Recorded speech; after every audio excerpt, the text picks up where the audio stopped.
start you in a different place. We're going to talk Red Wings, current Red Wings, I promise.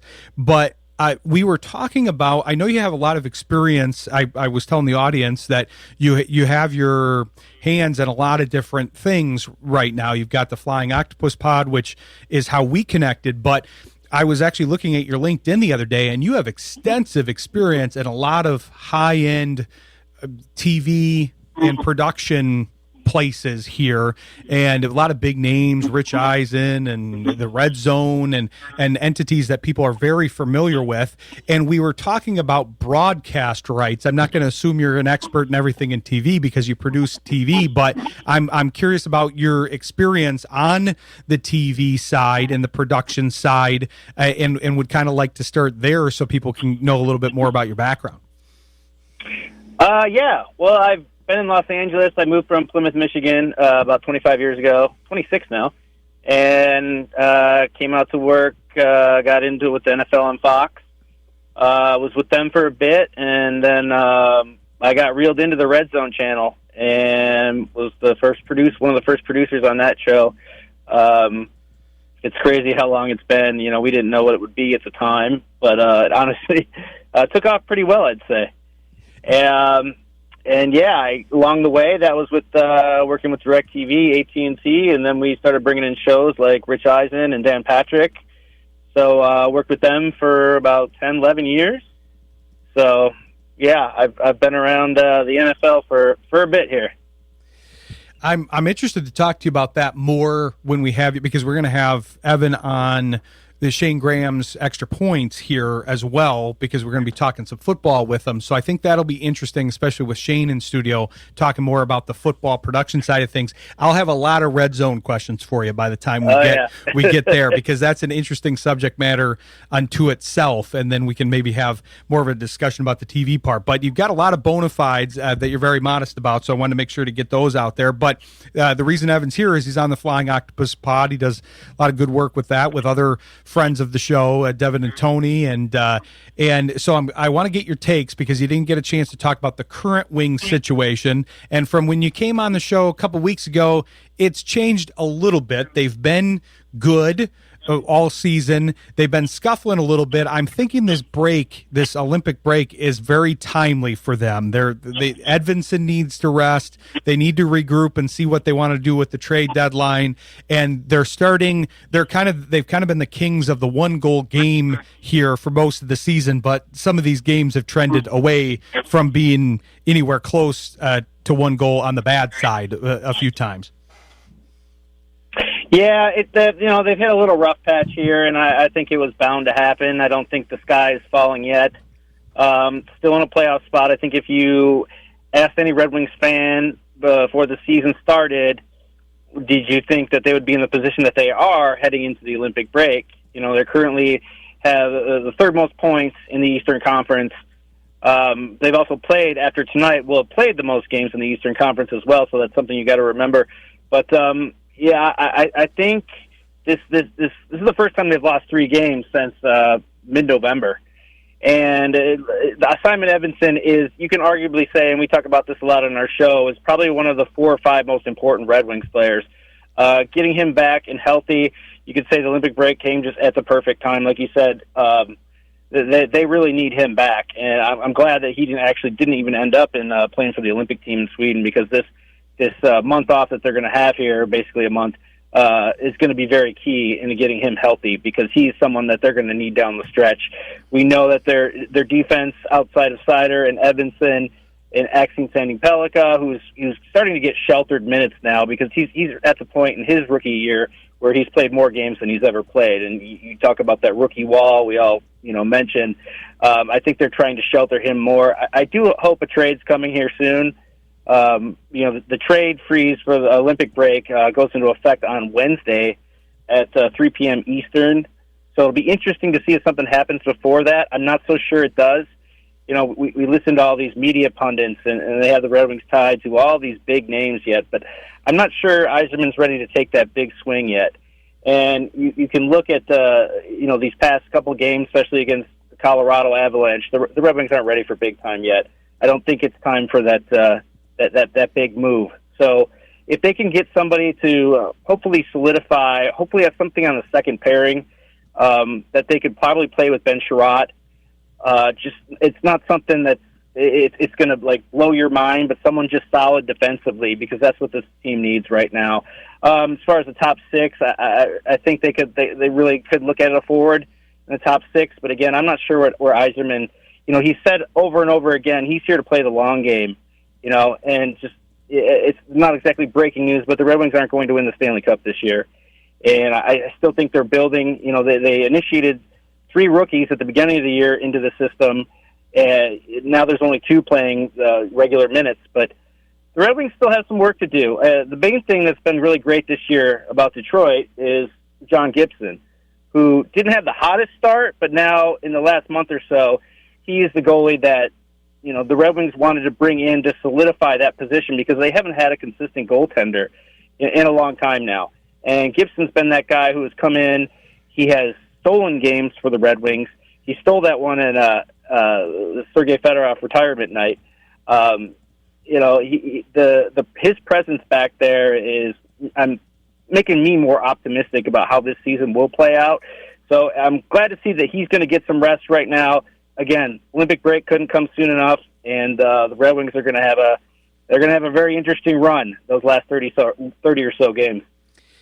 I've really enjoyed the season. We were talking about this. Dan and I were talking about this in studio. How this is kind of the last sport for him of the big four on his fan width, if you will.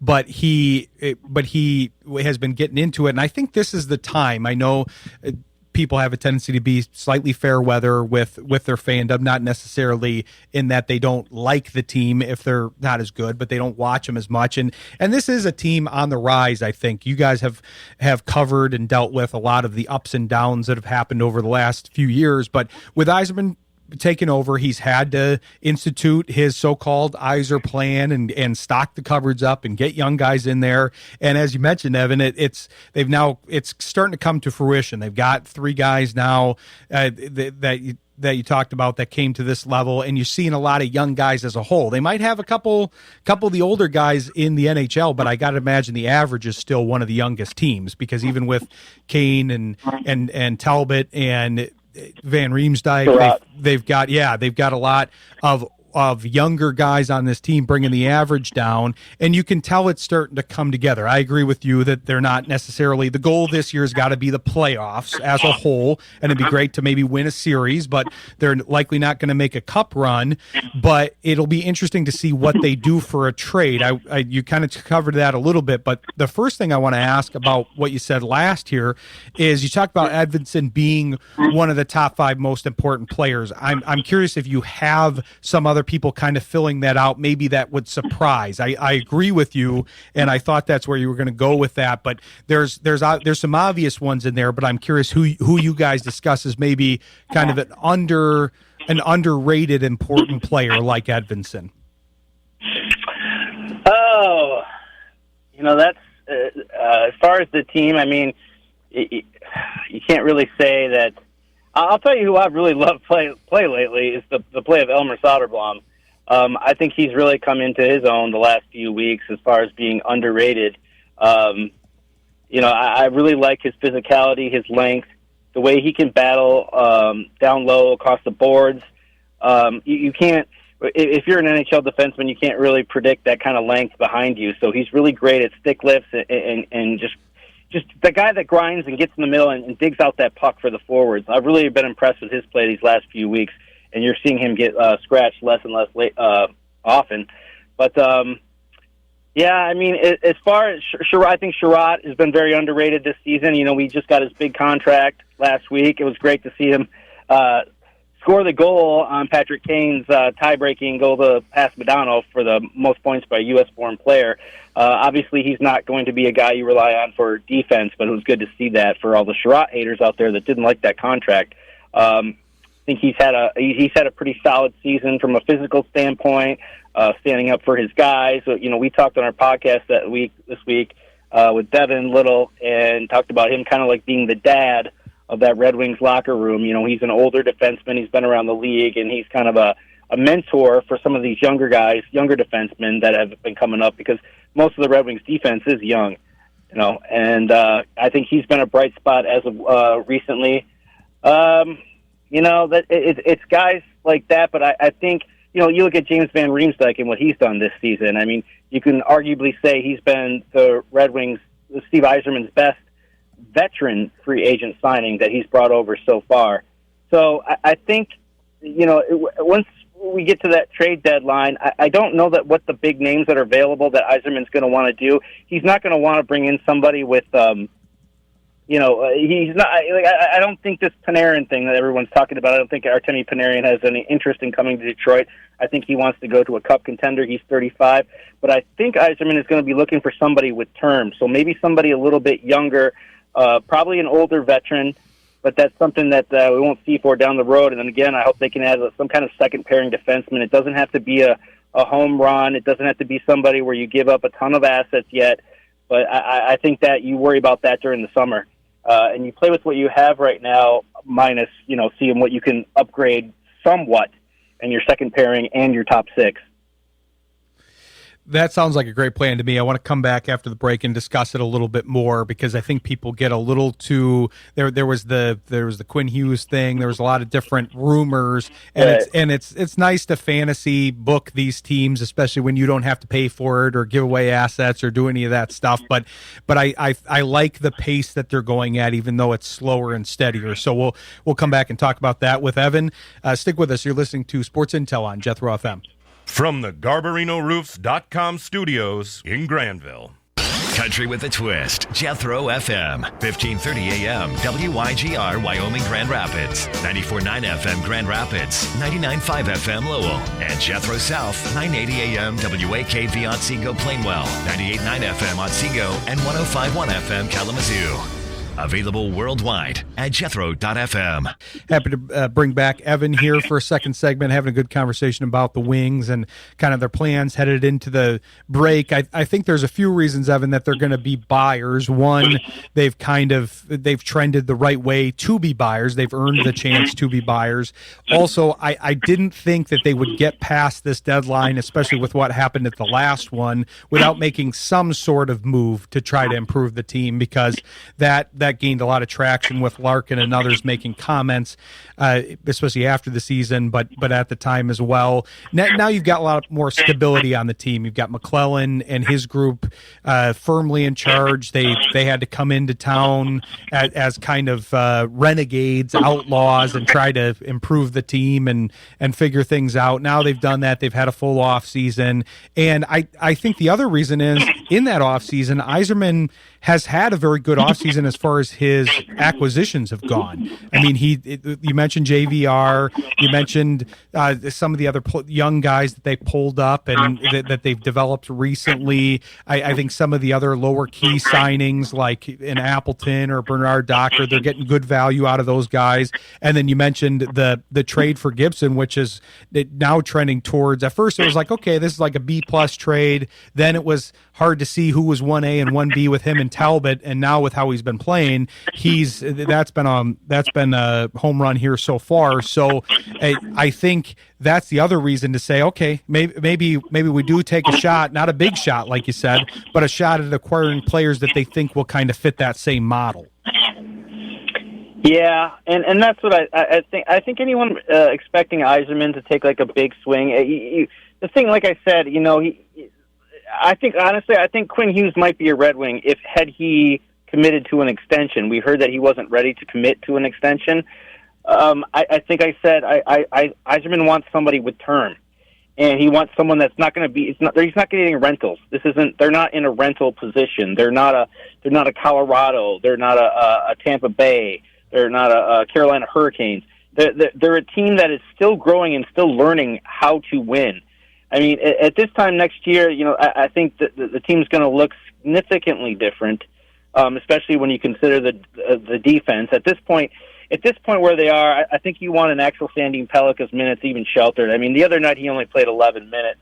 You want that Axel Sandin Pellikka in a third pairing role at this point, and hopefully next year is ready for him to take the step into a second pairing role. I think that's why I don't want them to take a big swing. Yzerman, you have to remember that Steve Yzerman was part of that 25-year playoff run, and he has said, I don't know how many times, that he wants to build this team for, it's not for a couple playoff runs here and there. He wants to build what this Red Wings organization is known for, and that is, an iconic franchise that can compete year in and year out like they did. Now, it's a little harder in today's NHL, obviously, with the salary cap, but I don't think you need to, they're at the point where you go out and mortgage the future. Can you give up futures? Yes, I think you can, but it's got to be the right deal and the right player. That's why, when you listen to the media and you listen to all these national pundits, and they've got the Red Wings in on every big name, whether it's Quinn Hughes or Rasmus Anderson or now Artemi Panarin. You have to understand that a lot of that is just it's clickbait.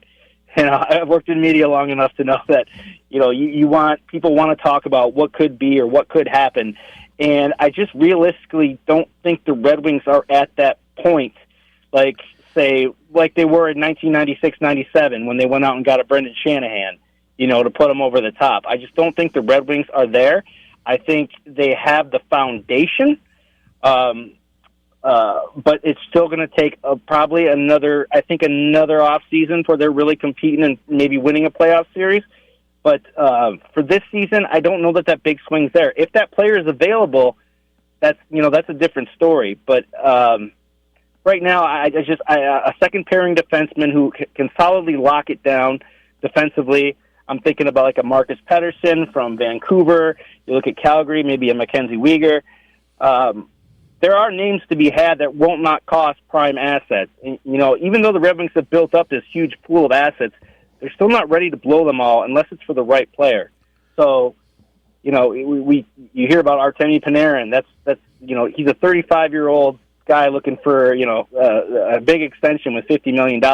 Realistically, that's not what the Red Wings need right now.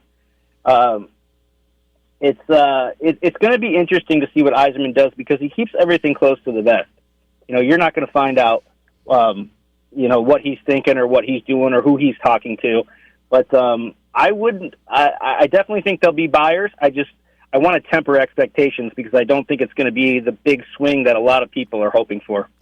I'm 100% with you, and we usually advocate on the show that that's really the right method because you hit the nail on the head. We usually talk about that with all these teams, Pistons, Lions, Wings, whatever, that if you have a slower, more sustained build, then you usually have longer term success. If you can kind of get those younger guys, get a young core, layer people in after that, then you can usually have sustainable success. If you take big swings, then you're liable to kind of flame out faster. It may work, but you're liable to maybe be kind of in the hit or miss category. So I know you talked about Hughes, that was a big rumor for a while, and he's a generational player. He's a great player. There's no question about that. But when you were looking at the possible package that they would have to give up, it wasn't only the future assets, it was the fact that they were going to have to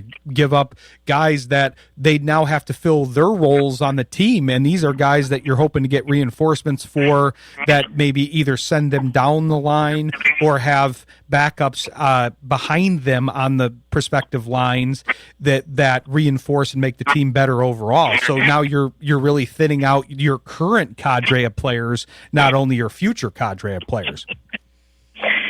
Yeah, and that's it's we talk about that too on our show. In that it's you fix one hole, but you create two more. And I'm not sure that the Red Wings are in that spot right now. If you look at it, right now, if Axel Sandin Pellikka is what we think he's going to be, and he looks like he will be, you have a Seider, you have an Edmondson, and you have Axel Sandin Pellikka, and you also have Sherratt signed for the next 3 years. You aren't looking for, down the road. Maybe this season you are, but down the road you're looking to fill those that 4, 5, and 6 spot. So you have your young core defensemen that you're going to move forward with. So you get those guys in free agency, and you also it's those big names just aren't available. People say like big swings, like everyone wants a Zach Werenski, or everybody wants a Quinn Hughes, but I just don't think the Red Wings have those three defensemen that are going to be the future with Sherratt for the next few years. Fill it out through then. Then you have to think about the prospects the Red Wings have coming. You could even see Dmitry Bolchelnikov at the end of this year, another guy that Red Wings fans kind of sometimes forget about. You have Michael Branson-Nygaard developing, and he looks like he's going to be a very good player in the NHL one day. Carter Bear, you still got this young core with Emmett Finney, Lucas Raymond. The Red Wings have the right pieces. It just takes time for them to build. These are kids we're talking about. We're talking about 20, 22, 23-year-old kids. 20, 22, 23-year-old kids, they're not making Stanley Cup runs. They need to, they need to cook. They need to grow. They need that experience. But to me, when you look at the talent on this roster, what they have as far as prospect systems, I mean, we haven't even talked about the goalies. Trey Augustine looks like he's going to be in the AHL soon. Sebastian Cossa will probably be ready next season. It's coming. It's coming. I just don't think right now is the time to blow it all up. I think you go after a solid depth defenseman who is a defensive defenseman, and I think that's how you play it out this year. That's my opinion. I know I'll probably take heat for it. Everyone wants that big swing, big player. I just don't think this is the right time, but I think it is the right time to find those bottom pairing guy. Well, I might, if you're going to take heat for that, I might take heat for my response to it, which will be in the court of public opinion. If you do take some heat, especially on subjects like this, you might be on the right path. Let's just be honest about that, because people get impatient, and I get it. They want to see the top players. They want to see their team do the best they can, but these people are in these jobs for a reason, and I think even though there has been a playoff drought, Yzerman, like you said, is proving that he's really put a lot of talent into this system, and you gotta give it a little time, and then it might be back to the sustainability of his time. And I'm really glad you made the point. We'll talk about this more when you're on the Extra Points show, and we talk about your career more, but made the point about kind of the aggregation and the clickbait part of the national media and some of these larger pundits, because that's what they do. They say things to get you riled up so that you come back and you engage. We don't get as much engagement on this show because we try to do more informational type stuff where we get local pundits like yourself, people that cover the market, people that know things well, and that are actually on the beat covering things every day. That's the type of folks that you want to have. And so I'm glad we have you and Devin and Tony and a bunch of other folks to cover it. And I want to give you a chance to plug where they can follow you guys for this information on a day-to-day and week-to-week basis. Yeah, you can follow us on Twitter at Flying Octopod. Our YouTube channel is at The Flying Octopod.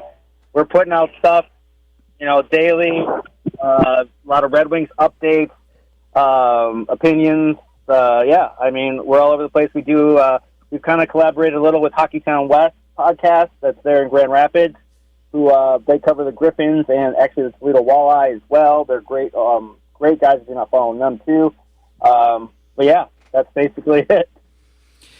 Nick, Brandon, and Travis are all friends of the show. Yep. They've all been on the show, so good plug for Hockeytown West there. We keep an eye on the Griffins here on this show too, especially being in the local market and with them being so good. They're a good team to cover, and it shows how well they've done with the talent acquisition part at that level too. So appreciate you coming on. If you want to hear more from Evan, he'll be on the Shane Graham Extra Points show on Thursday. So we'll be talking some Lions, and now we're going to add some Red Zone and TV talk to the mix for that show too. So appreciate you coming on, Evan, and we'll talk to you on Thursday here.